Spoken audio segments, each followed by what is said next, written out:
I want you to picture the last meeting you were in. Maybe it was this morning, maybe it was yesterday. I've been there. And, the volume is it's creeping up. Three people are talking over each other. Someone is practically shouting to make a point about spreadsheets. And you just feel your brain slowly shutting down. It's that glazed over effect. I know it well. Right. Or maybe it's the opposite. Maybe you're the one feeling this intense pressure to jump in, to be the loudest voice, just to prove you're actually working. Even though everything in you just wants a quiet corner to actually think. Yes, exactly. And that is why I'm so ready to dive into today's topic. We're unpacking this visual guide called Quiet Power.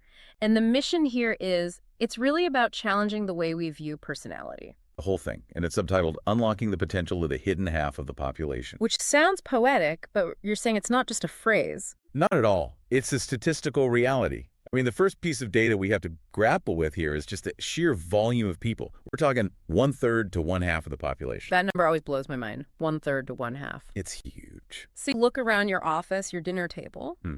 Half the people there might be operating on a completely different frequency than the one we consider standard. Which means, even if this isn't you, you inevitably work with, manage, or love an introvert. So ignoring this is it's a huge mistake. So how did we get here? I feel like we weren't always so obsessed with being the loudest. Now, there's a timeline here in the guide that, wow, it really lays it out. 19th century versus the 20th. It's a total cultural 180. Look at the 19th century.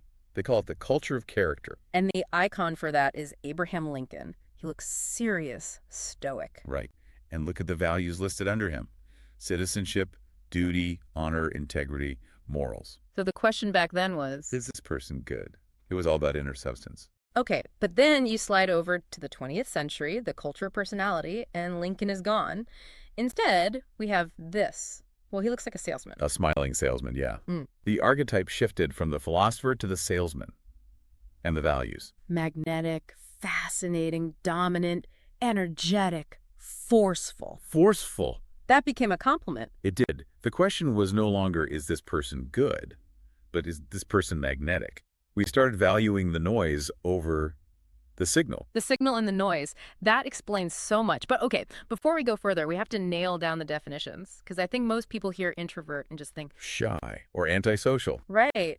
But this next visual, this Venn diagram, says we are getting that completely wrong. All the time. So you have 3 overlapping circles: introversion, shyness, and sensitivity. And they are not the same thing. Okay, let's peel them apart. What's the core definition of introversion here? It's simply preference for lower stimulation. The guide puts it as, I feel right with a book or close friend. It's about your energy, not about fear. Okay, so then what's shyness? Shyness is about fear. It's the fear of social judgment. I am afraid of what they will think of me. Shyness is painful. Introversion is just a preference. And that third circle, sensitivity. That's about deep processing. I notice subtleties others miss. I love the examples they use here. Barbara Streisand, huge stage presence. I'd never call her an introvert. But she's a shy extrovert. She needs the crowd's energy. That's the extrovert part. But she has crippling stage fright. She's terrified of their judgment. It's a shyness. Exactly. Versus someone like Bill Gates. A non-shy introvert. He's not afraid of what you think. He'll get on stage and talk for hours. But he doesn't need the crowd. He doesn't need them to charge his battery. He does his best work in low-stimulation environments. That is such a key distinction. But is this just, a habit? Or is it deeper? Because this next part takes us right inside the brain. It's not a habit, it's hardware. We're looking at the amygdala here. The emotional core of the brain. Yep. And you've got 2 ends of the spectrum. First, the high reactive individual, the introvert.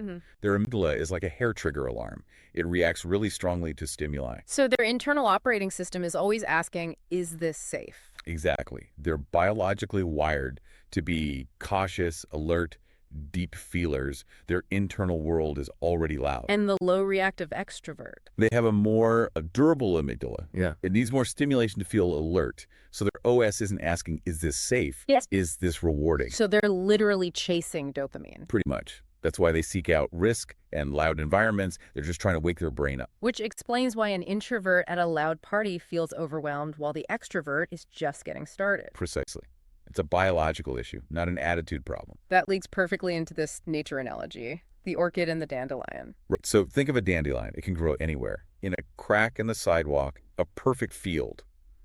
They're robust. That's the majority of people. The dandelions. Yes. Yeah. But then you have the orchid. And the orchid is the introvert. Right. In harsh conditions, noise, chaos, it wilts. It does worse than the dandelion.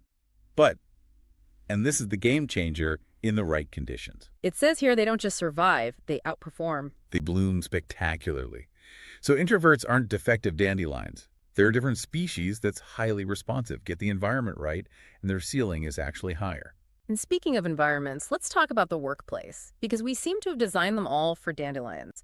This guide really attacks what it calls the myth of charismatic leadership. This is a tough one for a lot of companies to swallow. The quote is, "We often confuse eloquence with good ideas." Oof. Yeah. We've all seen the person who speaks the smoothest nonsense get the project. So the visual contrasts two models. You have the talker with a megaphone and the listener with a giant ear. And you'd assume the megaphone is the strong leader. That's the myth. The talker works, but really only with passive employees, people who are just waiting for orders. If your team is proactive, full of ideas, Then the listener leader is far more effective. The examples given are Rosa Parks and Gandhi. They led with conviction, not volume.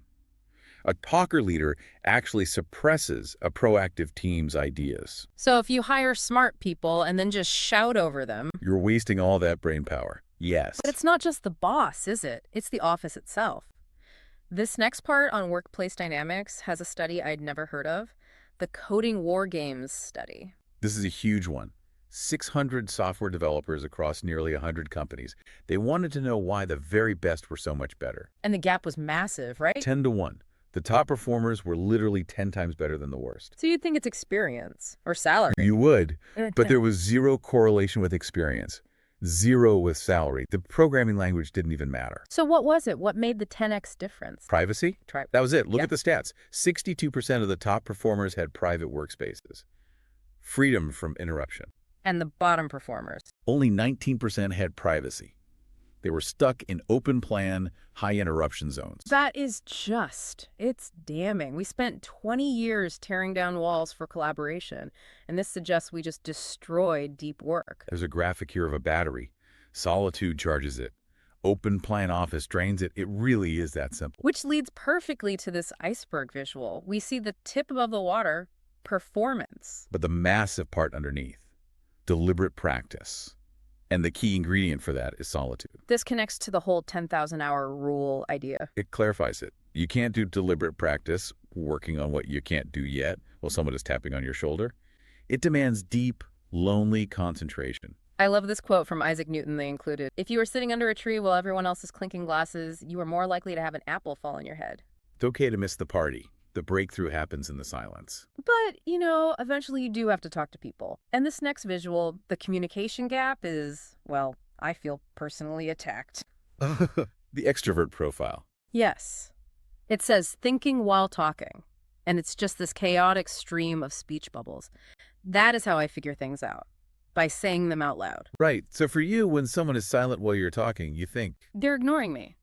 Or they're mad at me. Exactly. Now look at the introvert profile. It says thinking before talking. And the image is this complex system of gears turning inside the head. And then one single polished thought comes out. They process, refine, organize all internally. So while you feel ignored by their silence, they feel. Bulldozed. I'm drowning them in noise before their gears can even turn. And that's the gap. Just knowing the other person's operating system exists is huge. It is. And that patience, that's a form of power, isn't it? Which brings us to soft power. We've got an image of water flowing over a rock. This is a bit of a cultural contrast. In the West, we tend to value boldness. But in many Asian cultures, the value is on quiet persistence. The water doesn't smash the rock. Like over time. The water always wins. The quote here is, aggressive power beats you up. Soft power wins you over. It's the negotiator who listens and asks quiet questions, not the one who pounds the table. Exactly. They outlast everyone. Okay, this next concept is so important. Free trait theory. It explains why your quiet friend can sometimes be the life of the party. This is the mask. An introvert can act like an extrovert. They can give the big speech, network the room, but only for what are called core personal projects. Things that really matter to them, their work, their family. Right. But it's not free. There's a visual of a battery meter dropping into the red. It says you have to pay the tax. The free trait tax. Stretching your personality, and that costs energy. If you don't pay it back, you burn out. So how do you pay it back? The guide talks about restorative niches. It's a tactical retreat. If you just spent 2 hours being on in a meeting, you need a restorative niche. So, hiding in the bathroom for 5 minutes. Literally, yes. Or putting on noise-canceling headphones at your desk. Or eating lunch alone in your car. It's not antisocial. It's biological recovery. It's letting your amygdala cool down. Exactly. If you skip the niche, you crash. We need to teach this to kids.